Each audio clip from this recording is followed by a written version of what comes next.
Hey everyone, welcome to another Teach Tuesday Live. We have just a handful of topics to go over in today's video, so let's go ahead and jump right in.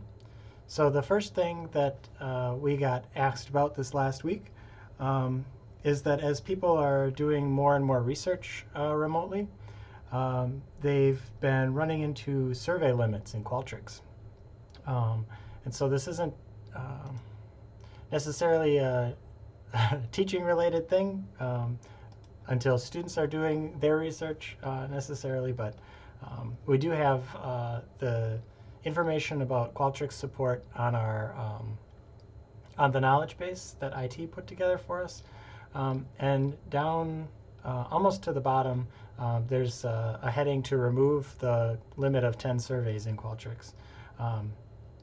And the way that that works is that there's essentially a coupon code that you can apply to your account and have that survey limit lifted. So pretty straightforward. And that can be found there. So then, understandably then, the next question, we got a number of questions about the gradebook in Canvas. And the number one thing to watch out for is that you organize or build your gradebook in the assignments area in Canvas, but then the actual gradebook is in the grades area. So there isn't a spot in the grades area to create an assignment like there is in the assignments area. And then the grades area is where you'd go to do your actual grading. You can also grade within the assignments area using SpeedGrader. And the little icon looks like this. How you get to it is different depending on where you are in Canvas. So Canvas has this document available about how to get to SpeedGrader from the different tools. And all of these sites with documentation I'll make available in the comments once this video is posted. So SpeedGrader is particularly useful if you're using rubrics. So this is what SpeedGrader looks like once you get into it. If I zoom in a little bit here, you'll see there's a button here to view rubrics. And rubrics look something like this. Once you've created them and attached them to an assignment, you can basically just pick the point values out of the rubric and then provide comments as you go. And so again, Canvas has some really good documentation about how to manage rubrics and how to attach them to assignments. So that's something I'll make available in the description below this video. Okay, and then just in more detail, once you have created assignments and you've gone through and you've graded some of them, or if you want to key in the grades for participation points, that sort of thing, where it's sort of a manual entry. Those you can enter in directly in the gradebook, and then Canvas has sort of an overarching document about how to use the gradebook, generally speaking. A couple things to think about in particular are the ability to manually post grades versus automatically posting them when you grade the assignment. So if I have, for example, an essay paper submission assignment, if I have students going in and submitting those papers and I want to grade them all over a week-long period or so, but I don't want them all to see their grades until I have them all done, I would want to manually post grades and just post them once they were all done. So that's a setting to think about. You can also set the default grade for an item in Canvas. So when you go through, definitely set it to manually post the grades first, but then you can set the default grade, for example, to 0. So it counts as 0 if students haven't turned it in. Or say you know that students are going to do relatively well, set them all to 100%, and then go in and reduce points where necessary and then release the grades. So that's a pretty handy tool. And then not the gradebook in particular, but related to grades, is how to set a grading scheme in a course. And what the grading scheme refers to is what value of points corresponds to which letter grade. And again, the documentation is pretty clear, but this is done in the course settings rather than in the gradebook where you might expect.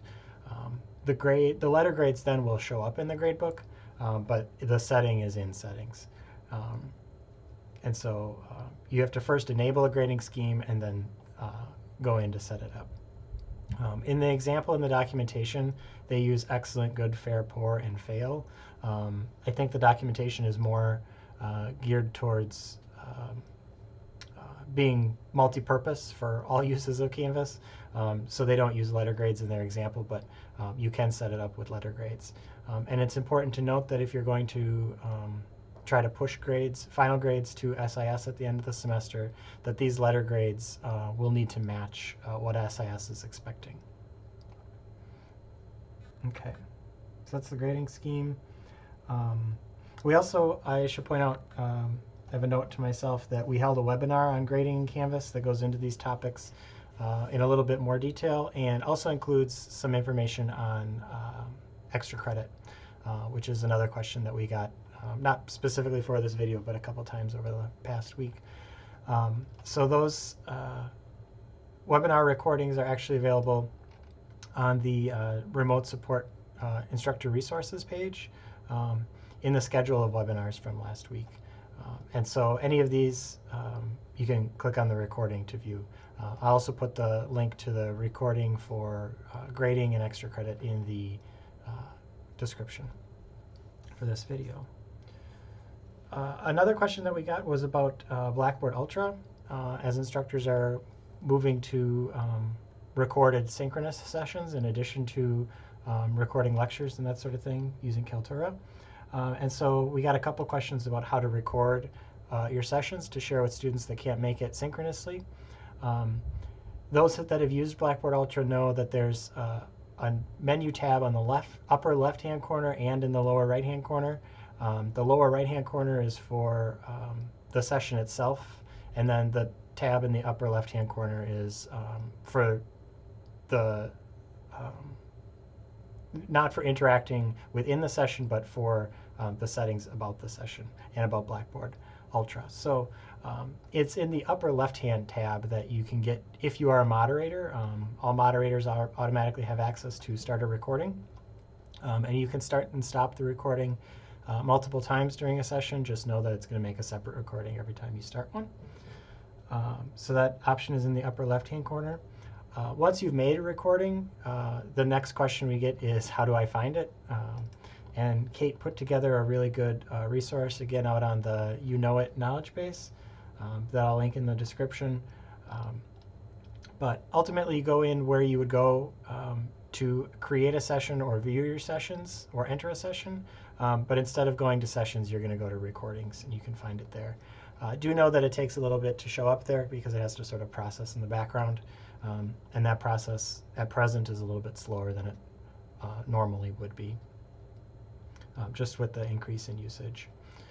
And then if you don't want students to have to go through Ultra to view the Ultra recording, or if you want to sort of save it for posterity, you can download a copy of the recording.